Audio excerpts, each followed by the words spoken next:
Hello and welcome back to This Day in History. It is a bright, beautiful, sunny June 28th. The sky is blue. There's, very few white clouds in the sky there, and it's just a beautiful day. And I hope that you are equally blessed with a beautiful day wherever you're at. Um, it's a bit of a lengthy list, so let's just get into it, shall we? Um, Birthdays. We're starting with birthdays. The first birthday is 1577. It's Peter Paul Rubens. He was born in Siegen, Germany. He was a Flemish artist. He was born on this day. 1712, Jean Jacques Rousseau was a Swiss-born French philosopher, writer, and political theorist. His writings inspired the leaders of the French Revolution. So he was the guy. We fast forward to 1867. Luigi Pirandello. He was an Italian playwright, a novelist, a short story writer. Luigi was a recipient of the 1934 Nobel Prize for Literature. 1902 or 1903, because I got two different sources for the birth year from the same Britannica.com. When I go to This Day in History, there's a list there. It said 1902, but when you click on the name, it said 1903, so there, full disclosure. 1902, John Dillinger. Who hasn't heard of John Dillinger? John Dillinger was an American bank robber in the Midwest. He was very flamboyant and very charismatic. Every time he got caught by the cops, they would parade him to, in front of the news cameras, and he would joke around with the police officers. He would joke around with the newsmen. There is some stock footage of him putting his arm up on the shoulder of a cop, and he's just bantering back and forth. He was very cordial, very friendly. He was charismatic. It was almost like a game. He was known for his bank robberies, but he was also known for his escapes from custody. It says that his bank robbing reign was from 1933 to 1934. Historically speaking, I say that because there's a conspiracy theory here. Historically speaking, he died July 22nd, 1934 in Chicago, Illinois, where he was set up to go to the movies and with either she was a friend or a girlfriend or what. I mean, he was friendly with the family. They were set to go to the movies, and after they got out of the movies, the sign was that he would wear a specific hat, and that's when they knew to go take him down. But instead of them arresting him, taking him down, he was gunned down. And apparently, here's where the conspiracy theory comes in, is that the guy who shot him just had a vendetta against him. He wasn't interested in taking him in. He was more interested in shooting him dead. And there's a thought that he had actually planted a gun on him to say, oh, well, it was self-defense. The thing is, and so here's the conspiracy theory, is that allegedly it wasn't even him. It was the wrong guy they shot. But they covered it up because, they didn't want to get a black eye in the public media for law enforcement screwing up. And it's not like they can exhume the body because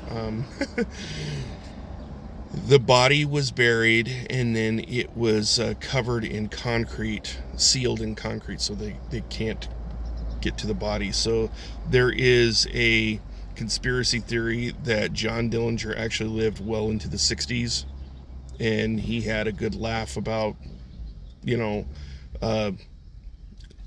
getting away from Johnny Law one more time, and then he just lived out a comfortable life, with a different identity and whatnot. That's the theory. That's the conspiracy theory. I don't know how true it is, but historically speaking, John Dillinger was killed July 22nd, 1934 in Chicago, Illinois. Next birthday, 1926. He's still alive. It is his birthday today. He is 98 years old.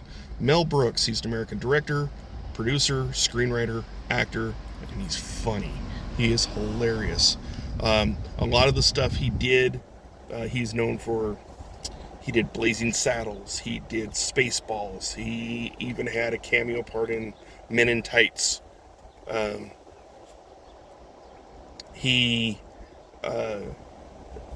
If you've ever seen Blazing Saddles, which I think anyone should see it, if they want to see a comedic satire on the stupidity of racism, Blazing Saddles is it. Could Blazing Saddles ever be released in today's political climate and social agenda-driven society? Not at all. I mean, he would have got canceled in a heartbeat just because the prolific use of the N-word. But it was how the N-word was used and why it was used, and what it did is it was a showcasing of the stupidity of racism. So, yes, while racial slurs were being used, it was a satirical point of the stupidity and ridiculousness of those racial slurs being used and the context behind it. It just, happy birthday, Mel Brooks. You're a genius, man. I love your work. Next is 1948, Kathy Bates. She's an American actress. Now, if I recall correctly, she's done a lot of stuff, and I love her work too. But if I recall correctly, she got into acting later in life, and her very first role, I believe, was in Misery with James Caan, where she was she played the psycho fan of this author, and she, he got into a car wreck or a car accident or something like that in he's in a mountain pass or something like that. It was snowing. He wrecked his car, and she rescued him. And then when and then she recognized who he was. It was like her favorite author, and she's just like, she went all like, she went all Fatal Attraction on him, really. Like chained him to the bed, wouldn't let him leave. She wanted to, she either wanted to be written into a part of his new book, or she wanted to get an advanced reading. I can't remember all that. I do remember this iconic scene where she takes a sledgehammer to his knee and basically busts his leg, so he can't go anywhere. It's like brutal. And I believe that was her first role, and she's been in a lot of other stuff too. She played Ma Ferguson in Highwaymen. Great movie. It's on Netflix. It's about it's the story of Frank Hammer and I forget the other guy's name, but they were the guys that tracked down Bonnie and Clyde and essentially took them out. She played Ma Ferguson, who was the governor of Texas at the time, who basically green-lighted the bounty hunt against them. She's done a lot of other stuff. She's phenomenal. I love her work too. Her birthday's today. She was born in 1948. 1960, American football player John Elway. He played for the Denver Broncos. I might like him better if it weren't for the fact that, he played for the Broncos, and I'm a Niners fan, so that was a very iconic Super Bowl I remember very well, and he kind of whined about losing, so sorry, Gigi. That's a friend of mine who loves the Broncos, so if she ever sees this, I'm teasing her just a little. Love you. 1971 is the last birthday. It's Elon Musk. Elon Musk's birthday is today. And if you don't know who Elon Musk is, you've been under a rock. He's an American entrepreneur. SpaceX. He's the guy who bought Twitter and changed it to X because he didn't like their policies of censorship, so he bought them, and then I don't know if it's any better or any worse. I don't know. I don't use Twitter/X. I'm on Facebook, and I'm on Discord. I'm on YouTube. Not really liking Snapchat a whole lot. Telegram's stupid too. But those are all the ones that I'm on. But I, TikTok. I do watch TikTok. I do have some favorites there. But at any rate, I don't think Elon is a bad guy. I think he's eccentric, and I think eccentricity is often misunderstood. That's just my view. So, at any rate, happy birthday, Elon Musk. May you have a blessed day, and may you and your family enjoy this day. So, let's get back into history. The year is 1519. Charles V is elected Holy Roman Emperor. Okay, Charles V is also Charles I of Spain. He was the King of Spain as Charles I. But then when he was elected as Holy Roman Emperor, he was elected and then given the moniker of Charles V. He struggled a lot with holding the empire together, and eventually it had led to his abdication in 1556. In 1778, this is an interesting story here. In 1778, according to legend, Mary Hayes earned the nickname of Molly Pitcher by carrying water to her husband's regiment during the Battle of Monmouth. And more to that, it is also said that her husband was on an artillery piece in that battle, and he was struck down wounded, and she took over for him. So she assumed his duties on that artillery team, and it was one of those things where the battle itself was it was a complete rout. There was another General Lee who got blindsided by some British reinforcements, and he retreated, but he didn't send a runner to George Washington to let him know that he was retreating. So as Washington is coming with his contingent, so Clinton was there,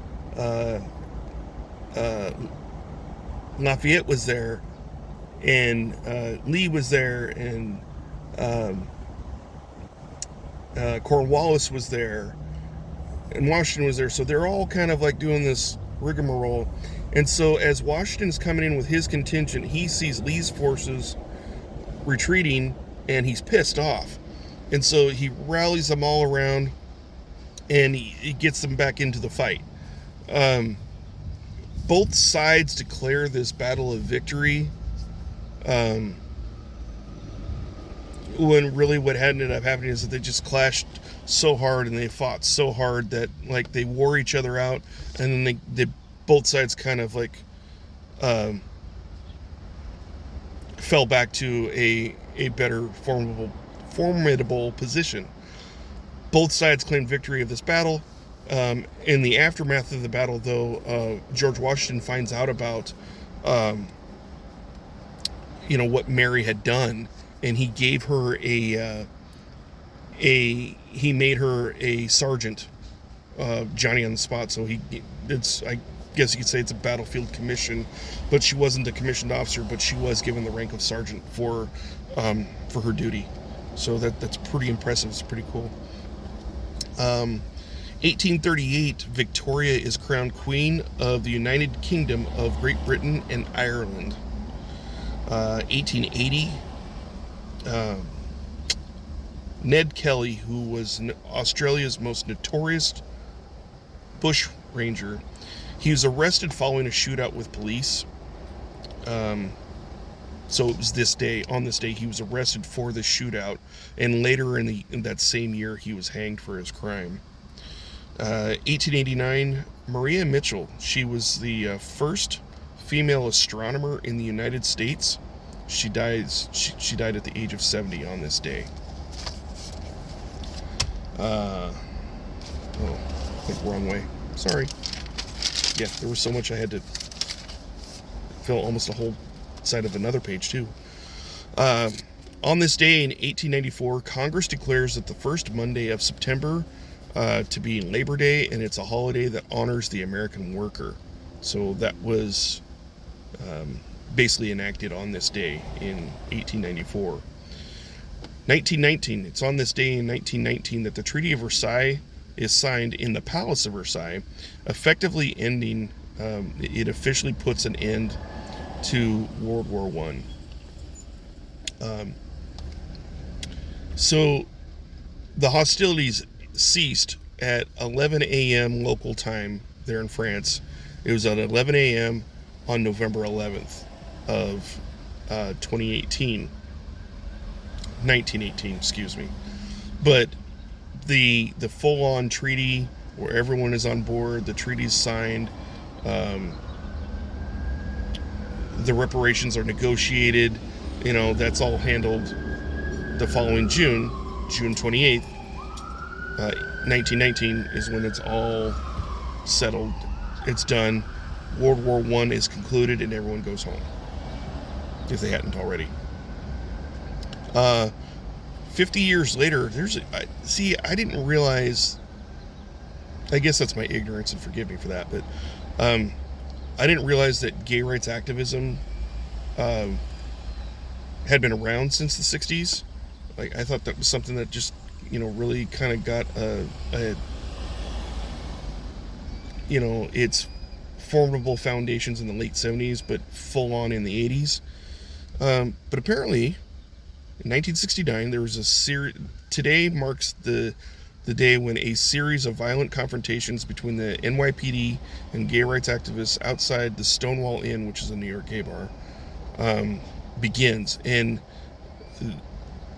so there's a series of clashes between the activists and the police. But what these riots did do is they helped spur on an international gay rights movement. I didn't know that, so you learn something new every day. In 1981, a Canadian activist by the name of Terry Fox, he dies at the age of 22. The interesting thing about this guy is that he'd lost part of his leg to cancer. And as a means of bringing awareness to cancer, he made an attempt to run cross-country there in Canada, to run cross-country so that he could raise money for cancer research. That's cool. I mean, not cool that he died, but it's cool that he took his adversity and he tried to make a positive out of, a negative there. So it was like, may he rest well. I remember this. I actually do remember watching this fight. It's on this day in 1997. It was the Mike Tyson Evander Holyfield fight. And I believe it was fight 2. So it was supposed to be like a series of 3, best 2 out of 3. I remember this well. Mike Tyson is getting his ass handed to him. Holyfield is just thumping him. And Tyson got frustrated. Now, mind you, I don't have any bones against Mike Tyson. I think he was a great fighter. I was just... Okay, to be honest, I was all for Holyfield on that fight because Tyson made it out to be... He became a Muslim, and I don't have anything against Muslims. But when you come out as a Muslim and say, I'm going to kick your ass and my God's going to beat your God, that's when I take issue with that. Because Holyfield he's actually a Christian minister. So what it came down to it came down to Allah versus God, and whether Tyson was just trying to hype up the fight or whatnot, I don't know. But at the same time, it kind of sparked something in me, and so I was rooting Holyfield on while watching the TV, and Holyfield was just, hit after hit after hit, just, laying them on him, and Tyson got so frustrated and so fed up that he, they get tied up, and he bit Holyfield's ear, not once but twice. He actually bit a chunk of it off, and referee Mills Lane stopped the fight right then and there, DQ'd Tyson, and Tyson was so mad. And when he was in the locker room, he's like, "I'll go fight him right now. I could fight him in a week ago." Blah blah blah. And it's like, it's really easy to say that once you've already lost the fight and you're safe behind your locker room. That's the only trash talking I'll ever do of Mike Tyson. I respect the man for what he was. He certainly was my generation's Muhammad Ali, and I love Muhammad Ali. Muhammad Ali he's my favorite boxer of all time. I don't have any ill will towards Mike Tyson. Yes, he's done some things in the past that people might,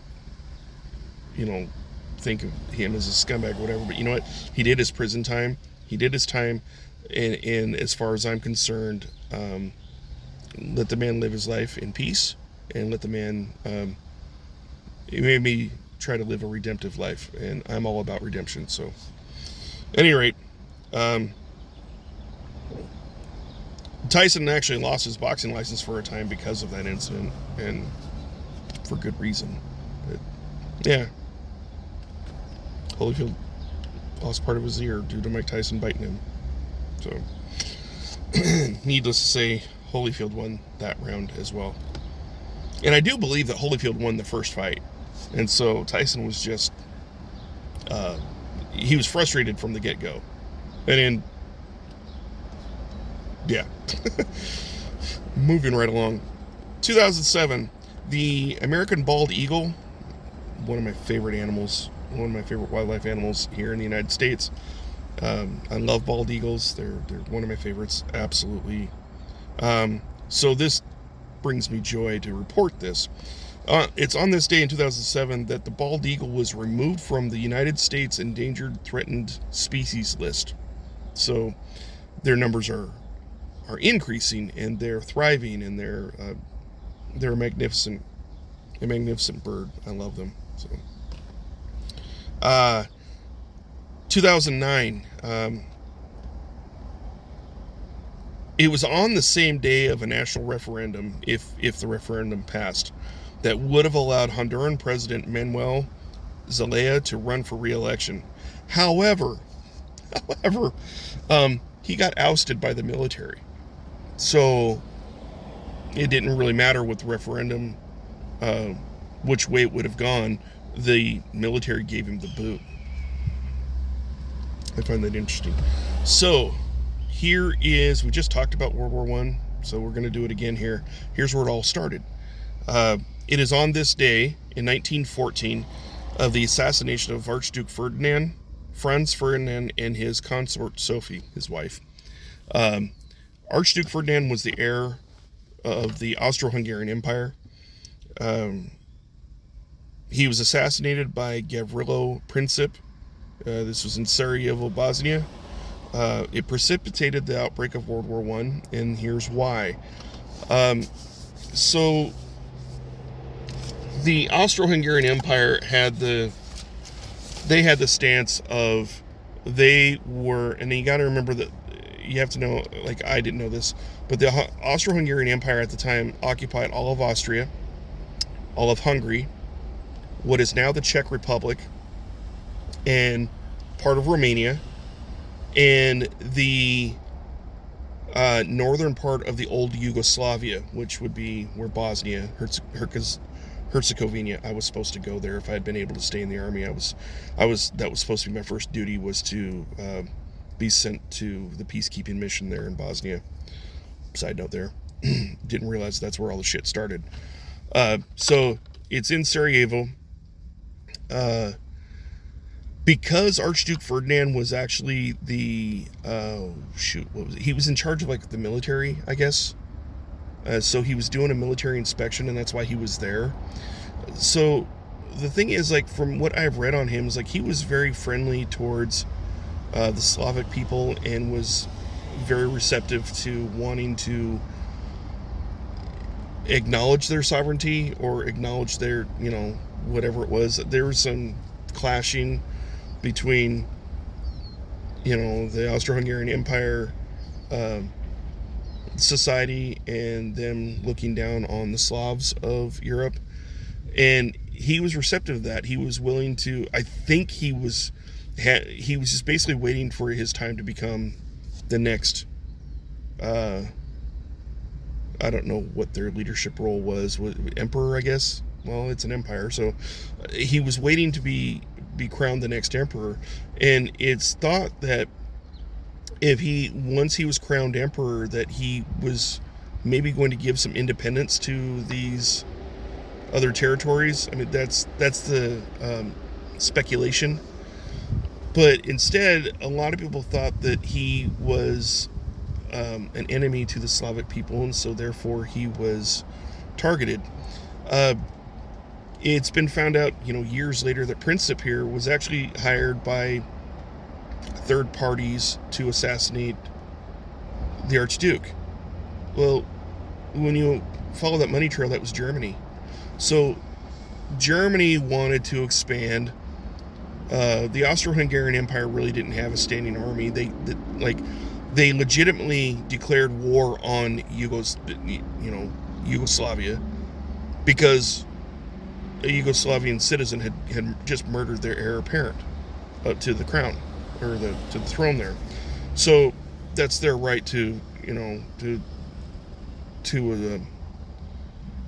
declare war. However, they didn't have an army, and Germany comes to them with this little piece of paper and says, "Here, sign this treaty. We'll be, you give us permission to roll our troops through your country, and we'll go take care of this problem for you." So the best analogy to explain World War I is you're in a bar, right? Guy A and guy B get into it, right? And they start slugging it out.